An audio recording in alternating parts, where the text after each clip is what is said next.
अमरावती हे देशातलं सर्वाधिक उष्ण शहर ठरलंय।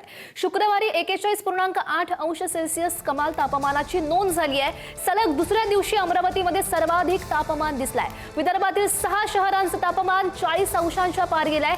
पश्चिम विदर्भात 2 दिवस उष्णतेच्या लाटेचा अंदाजही आता वर्तवण्यात आलाय।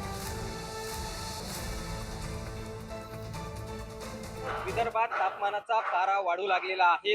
सर्वाधिक तापमान म्हणजे देशातील सर्वात उष्ण शहर म्हणून अमरावतीची ओळख निर्माण झालेली आहे।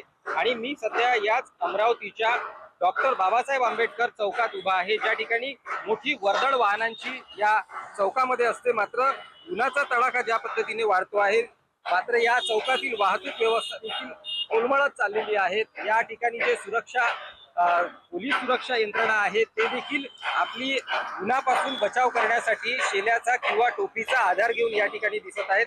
मार्च महिन्याच्या सुरुवातीपासून जर बघितलं तर विदर्भात तापमानाचा पारा जो आहे तो वाढत चाललेला आहे।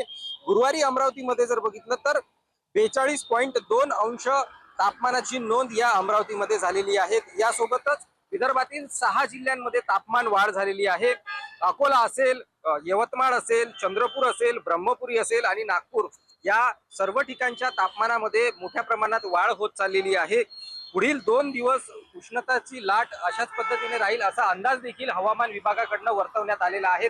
त्यामुळे आवश्यक असल्यास घराबाहेर पडा, अन्यथा दुपारच्या वेळी घराबाहेर पडू नका, अशा पद्धतीच्या सूचना आरोग्य विभागाकडून देखील देण्यात आलेल्या आहेत।